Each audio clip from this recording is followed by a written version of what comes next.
memposisikan kalian sebagai siswa kelas 11. Assalamualaikum warahmatullahi wabarakatuh. Waalaikumsalam warahmatullahi wabarakatuh. Selamat pagi dan semangat pagi anak-anak. Selamat pagi. Apa kabar kalian hari ini? Luar biasa. Baik. Baik, Bu. Sehat. Semangat. Sebelum memulai pembelajaran, kita akan berdoa dulu. Silahkan ketua kelas. Teman-teman di tempat duduk siaga, berdoa mulai. Berdoa selesai. Baik, setelah berdoa kita akan mempresentasikan. Ibu akan presensi kehadiran kalian. Lovelia, tadi Bu, Amalia Hilda, Hadir. Arun, Izin. Arifani, Hadir. Rasela, Hadir, Bu. Hidayat, Hadir. Yosua, Hadir. Jasmine, Halim, Izin.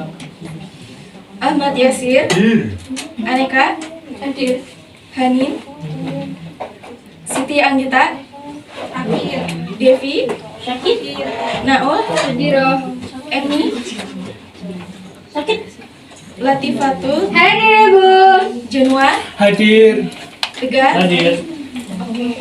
Banyak yang izin ya. Iya, Bu. Semuanya roba Bu. Ya. Hari ini kita akan mempelajari menganalisis unsur-unsur intrinsik kebangun dalam cerita pendek.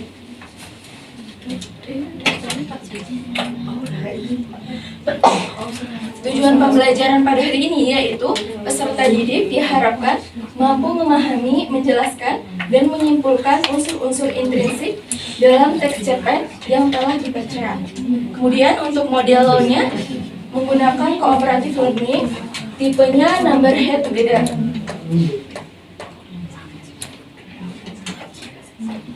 Nah, ini ada motivasi dari sastrawan Indonesia yaitu Gunawan Muhammad. Nah, Gunawan Muhammad ini memberikan motivasi bahwa kemampuan membaca itu sebuah rahmat. Nah, kegemaran membaca adalah sebuah kebahagiaan. Ada yang bisa menjabarkan maknanya? Saya, Bu. Ya. Jadi membaca itu adalah rahmat Tuhan, Bu. Karena kalau kita bisa membaca itu adalah suatu anugerah Tuhan. Kan banyak juga yang nggak bisa membaca, itu berarti belum dikasih rahmat Tuhan membaca. Nah, kegemaran membaca adalah sebuah kebahagiaan. Itu berarti kalau kita membaca itu adalah, kalau gini Bu, ini kalau kita gemar itu berarti kita senang, Bu. Nah, sedangkan kalau kita melakukan sesuatu dengan gemar, itu akan merasakan bahagia. Baik, terima kasih Mbak Iva. Sangat bagus ya maknanya. Nah, untuk pertanyaan pemantik, apakah pernah kalian membaca sebuah cerpen? Pernah. Nah, cerpen apa saja yang pernah kalian baca? Ya. Robohnya surau kami. Ya. Kemudian Mbak Jasmine bisa ceritakan secara singkat tentang cerpen tersebut? Nah, robohnya surau kami itu cerpen dari karya A.A. Nafis yang menceritakan kisah tentang kakek penjaga surau yang sangat taat beribadah namun kurang memperhatikan keluarganya. Suatu hari, Garin, seorang kakek penjaga surau, bertemu Ajo Sidi yang menceritakan kisah Haji Saleh, seorang yang taat beribadah namun dimasukkan neraka karena tidak peduli terhadap keluarganya. Cerita Ajo Sidi membuat kakek merasa bersalah dan memicu rasa putus asa yang mengarah pada tindakan bunuh diri. Baik, terima kasih Mbak Jasmine. Kira-kira dari yang diceritakan Mbak Jasmine itu siapa tokoh yang ada dalam cerpen tersebut? Ajo Sidi sama Garin yang penjaga surau. Ya. Kira-kira suasananya itu seperti apa? Sedih. Baik, terima kasih. Nah, tadi itu suasana dan tokoh itu termasuk dalam unsur pembangun cerpen atau unsur intrinsik cerpen. Sebelumnya, kemarin kita telah memirsa sebuah cerpen yaitu tentang tukang cukur. Nah, hari ini kita akan menganalisis unsur pembangun cerpen atau unsur intrinsik dari cerpen tukang cukur yang kemarin pernah kalian pirsa. Sekarang kalian baca dan analisis.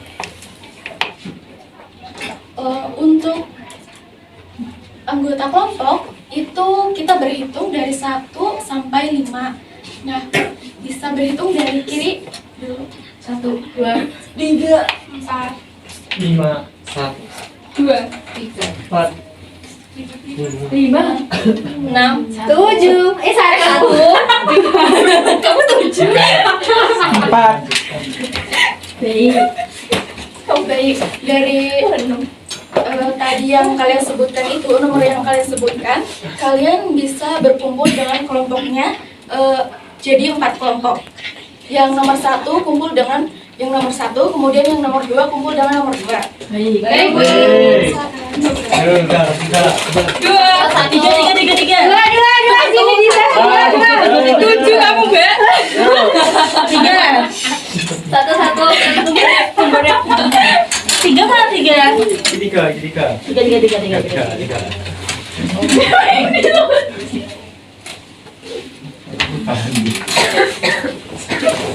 Nah, di sini itu ada scan mengenai cerpen tukang cukur. Kalian bisa scan, kemudian bisa dibaca dengan saksama. Setelah itu kalian bisa menjawab pertanyaan-pertanyaan atau menganalisis unsur-unsur intrinsik yang ada pada cerpen tukang cukur.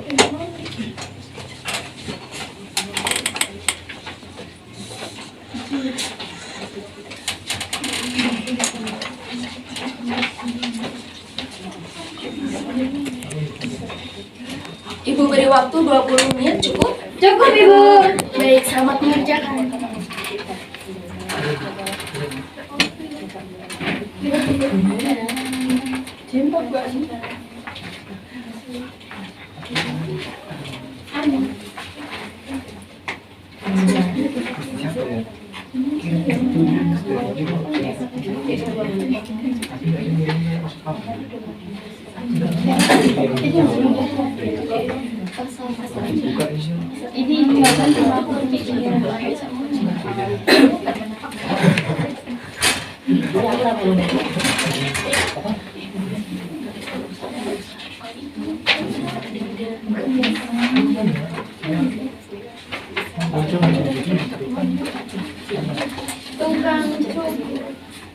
Ada kesulitan? Ini gimana sih, Bu?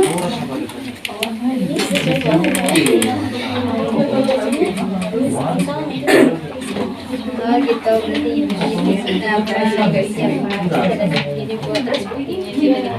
Thank you.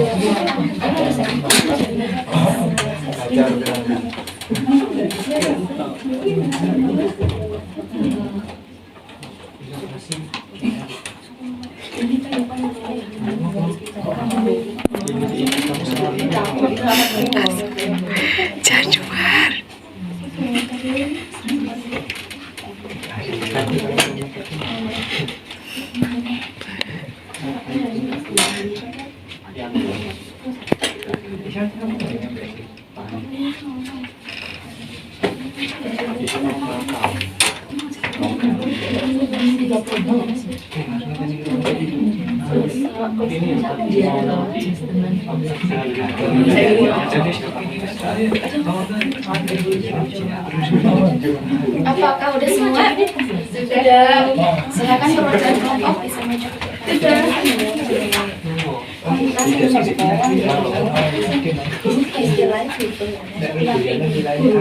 Harus menyesuaikan. Satu lagi. Itu lagi, Mbak Ipa. Mana Mbak Ipa? Tangan jatuh. Ya, semangat banget Bu Tuti.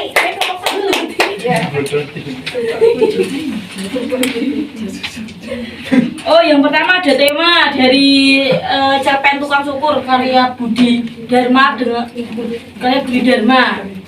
Yang pertama tema yaitu tema dalam cerpen tukang syukur ini adalah kemiskinan dan ketidakadilan sosial dengan bukti kutipan pakaian Gito, demikian juga pakaian teman-temannya serba compang camping penuh tambahan demikian pula pakaian para guru. Semua pakaian sudah luntur warnanya dan kalau di wetlet pun warnanya bisa tampak agak cerah tapi dalam waktu singkat luntur lagi.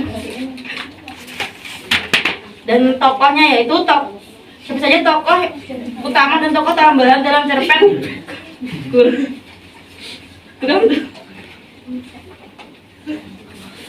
Untuk tokohnya itu ada tukang cukur sebagai tokoh utama memiliki karakter antagonis gitu dan orang tua gitu sebagai tokoh tambahan memiliki karakter protagonis.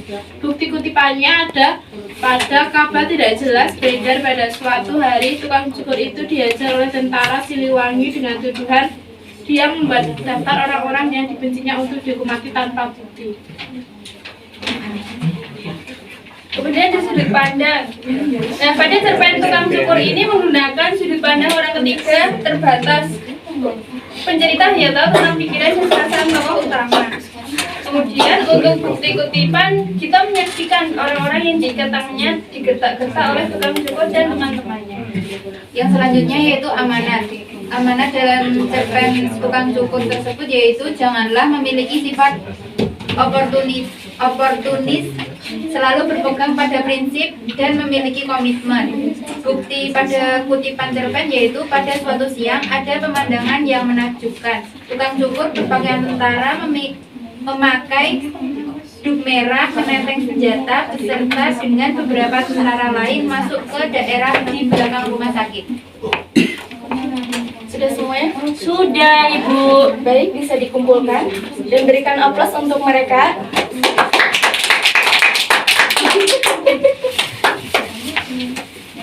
Ini siapa yang mau jadi mana? Lu udah selesai ngaji ya?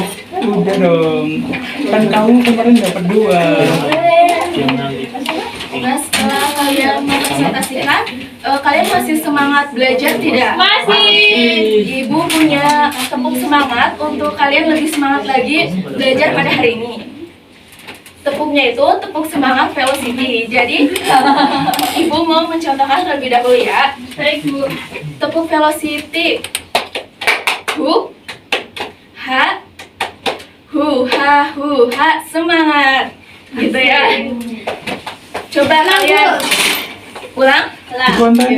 Tepuk semangat.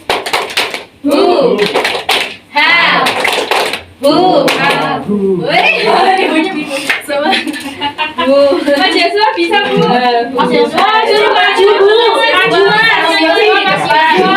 Suruh nyentuhin. Mas Hidayat. Iya, Mas Hidayat bisa juga. Ayo Ibu, saya semangat. Ya, tepuk semangat. hu, ha, semangat.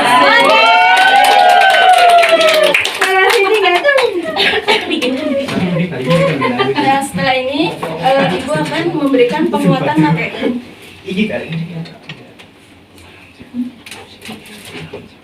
Nah, untuk unsur intrinsik pembangun cerpen itu ada tema dan alur. Nah, tema ini gagasan utama dari suatu cerita. Tema dapat ditemukan dengan melihat pikiran-pikiran pokok dari cerpen. Kemudian ada alur yaitu tahap pengenalan, kemudian pengenalan atau orientasi, kemudian ada tahap kemunculan konflik, kemudian tahap memuncak dan konfliknya menurun, kemudian ada juga tahap penyelesaian. Untuk tokoh dan penokohan, nah tokoh utama itu biasa ditampilkan secara terus-menerus, kemudian juga ada tokoh tambahan untuk membangun karakter dari cerita tersebut. Kemudian ada penokohan. Nah, penokohan ini ada tokoh antagonis, protagonis, dan tokoh campuran. Kemudian ada sudut pandang dan latar. Nah, latar ini adalah segala keterangan atau petunjuk, kemudian acuan yang berkaitan dengan tempat, waktu, dan suasana terjadinya suatu peristiwa.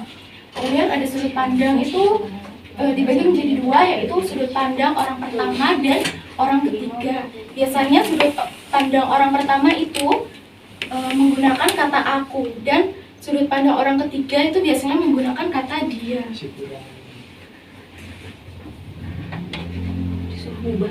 Kemudian ada amanat dan gaya bahasa. Nah, amanat ini adalah pesan yang ingin disampaikan oleh pengarang kepada pembaca. Biasanya itu tersirat. Kemudian untuk gaya bahasa itu bagaimana pengarang menggunakan bahasa yang tepat sehingga menampilkan suasana yang mendukung cerita. Biasanya itu gaya bahasanya ada gaya bahasa sindiran atau perbandingan atau yang bisa mendukung suasana dalam cerita. Nah, yang terakhir itu ada kesimpulan. Ada yang mau membacakan kesimpulan? Saya. Baik, Aryani silakan.